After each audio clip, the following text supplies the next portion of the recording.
দেখো ওর চোখ মুখ এখনও শরীরটা একদমই খারাপ। ওর ভীষণ পরিমাণে ঠান্ডা লেগেছে, বুকে কফ জমে গেছে।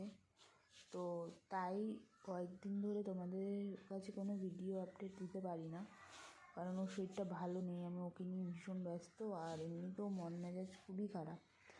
তো আজ 4 দিন ধরে ও কন্টিনিউয়াস জ্বর ঠান্ডা লাগায় খুব ভুগছে। আর 4 দিন ধরে তো আমরা শুধু হসপিটাল, বাড়ি, ডাক্তারখানা এই করছি। তো আজকে এখন দেখলাম যে ও একটু খেলা করছে, তো তাও একটু ওকে দেখে ভালো লাগছে যে একটু খেলা করছে। দেখো কাশছেও প্রচুর পরিমাণে।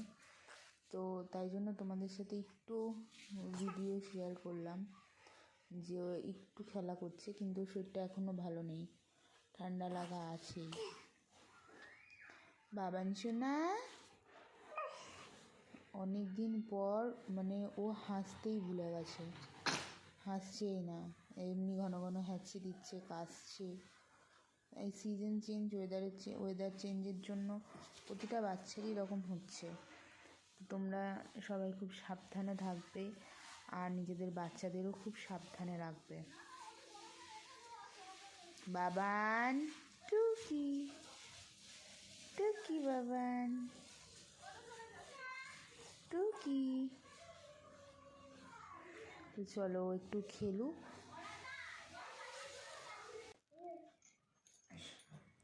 দেখো তনুষকে এখন গ্যাস দেবো, ওকে কোলে নিলাম। ডাক্তার ওকে 4 ঘন্টা অন্তর অন্তর গ্যাস দিতে বলেছে, যেহেতু ওর বুকে প্রচণ্ড পরিমাণে কফ বসে গেছে। তো শ্বাসকষ্ট হচ্ছে, নিঃশ্বাস নিতে পারছে না। তো গ্যাসটা দিলে একটু আরাম পায়, তাই জন্য প্রতি 4 ঘন্টা অন্তর অন্তর ওকে একটা করে গ্যাস টানাতে বলেছে। তো দেখো এই গ্যাসটা এখন ওকে দেবো। তনুষের খুবই ঠান্ডা লেগে গেছে। তো তনুষের ঠান্ডা লেগেছে আমার থেকেই। প্রথমে আমার জ্বর আসে, আমার জ্বর আসার পরে তনুষের জ্বর আসে। তো তনুষের জ্বর, ঠান্ডা লাগা, কাশি এগুলো আছেই। আমার কথা শুনেও তোমরা বুঝতে পারছো আমার এখন জ্বরটা নেই, জ্বরটা কমে গেছে, কিন্তু ঠান্ডা লাগা, কাশি, গলা ব্যথা এগুলো আছেই। তো এই জ্বরটা একদম ভাইরাস জ্বর, যেহেতু আমার হয়েছে, আমার থেকে তনুষের হলো, তনুষের থেকে এখন তনুষের বাবার।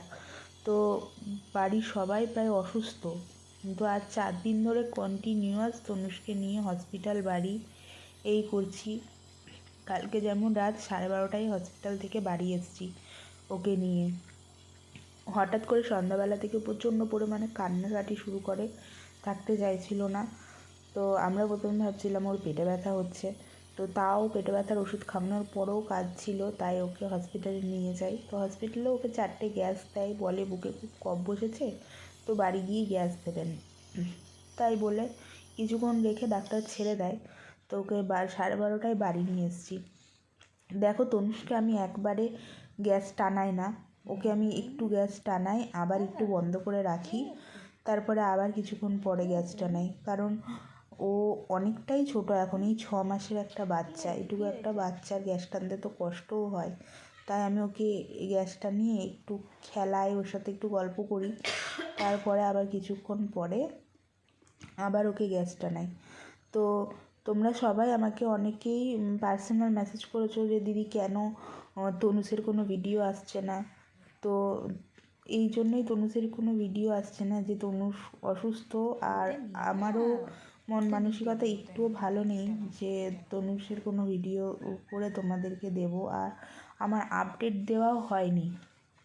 তাই আজকে ভাবলাম যে তনুষ একটু ঠিক আছে, তোমরা আগের ভিডিওটা দেখলে যে একটু খেলাধুলা করছে, একটু সেটা ঠিক আছে, যেহেতু জ্বরটা আর আসেনি। তাই জন্য আমি ভাবলাম একটা ছোট্ট ভিডিও করে তোমাদের আপডেট দিই যে তনুষ ভালো নেই, তো তাই ভিডিও করতে পারছি না। তোমরা একটু ভগবানের কাছে প্রে করো যাতে ও তাড়াতাড়ি সুস্থ হয়ে যায়। ও সুস্থ হয়ে গেলে আমার নিশ্চয়ই তোমরা ওর ভিডিও দেখতে পারবে। আর তোমরাও সবাই ভালো থাকো, সুস্থ থাকো, বাড়ির বাচ্চাদেরকে সুস্থ রাখো, সাবধানে রেখো। আর আমার ভিডিওটা ভালো লাগলে অবশ্যই একটা লাইক, কমেন্ট আর চ্যানেলটাকে সাবস্ক্রাইব করো, আমাদের পাশে থেকো, আমাদের এই ছোট্ট পরিবারটাকে বড় করতে সাহায্য করো। এই পরিবারটার সদস্য হয়ে ওঠো তোমরা সবাই আস্তে আস্তে। আর তনুষের জন্য একটু প্রে করো। দেখো তনুষকে আবার আমি গ্যাস টানাচ্ছি।